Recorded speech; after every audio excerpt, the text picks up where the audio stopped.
Rohit Dehati Films presents.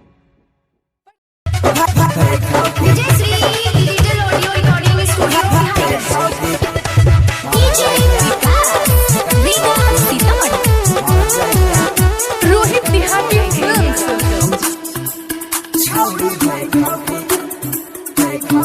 Singing by Bansidhar Chaudhary हो मौगी खेला करी खोल दै छै बकरी मौगी खेला करी खोल दै छै बकरी तोर लै छै रे के Siva Music मौगी पेट खाउकी आ बगलहिया छौरी भाई खाउकी हर जाइया मौगी पेट खाउकी ओ बगलहिया छौरी भाई खाउकी हमारा बेटा से चुमन करतै हमारा साई से बियाह करतै वह से तोर लै छै सा Siva Music जइया मौगी पेट खाउकी आ बगलहिया छौरी भाई छौरी हर जाइया मौगी पेट खाउकी आ बगलहिया छौरी भाई छौरी छौरी भाई खाउकी छौरी भाई खाउकी Singing by Bansidhar Chaudhary DJ Sri Digital Audio Recording Studio हाँ मौगी रह छौरी रह लाजो न लगल उजाड़ी देल कहीं बोलिया के भड़ भड़ा खौछा तोर के भागी गेल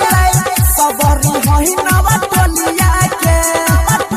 Siva Music छौरी रह मौगी रह लाजो न लगल उजाड़ी देल कहीं बोलिया के भड़ भड़ा खौछा तोर के भागी गेल सबरी होई नवा टोलिया के सौतीनो हमारा घास काटै छी सौतीनो हमारा घास काटै छी खेत से जलबी Siva Music मौगी पेट खाउकी आ बगलहिया छौरी भाई खाउकी हर दैया मौगी पेट खाउकी आ बगलहिया छौरी भाई खाउकी छौरी भाई खाउकी Rohit Dehati Films Singing by Bansidhar Chaudhary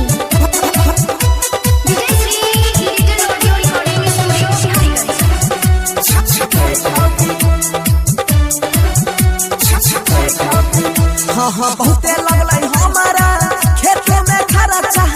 पकड़ ले बैठा लगाई दे बनरा चाह मुखिया से कही के खेत में रही के कर दे एक दिन चारा सा हाँ हाँ बहुते Siva लगलै Music हमारा खेत में खरा चाह पकड़ ले बैठा लगाई दे बनरा चाह मुखिया से कही के खेत में रही के कर दे एक दिन चारा पशुपति जे सोनमा पकड़तै पशुपति जे सोनमा पकड़तै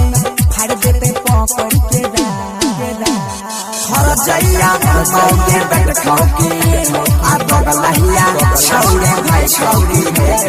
हर जइया मौगी पेट खाउकी आ बगलहिया Rohit Dehati Films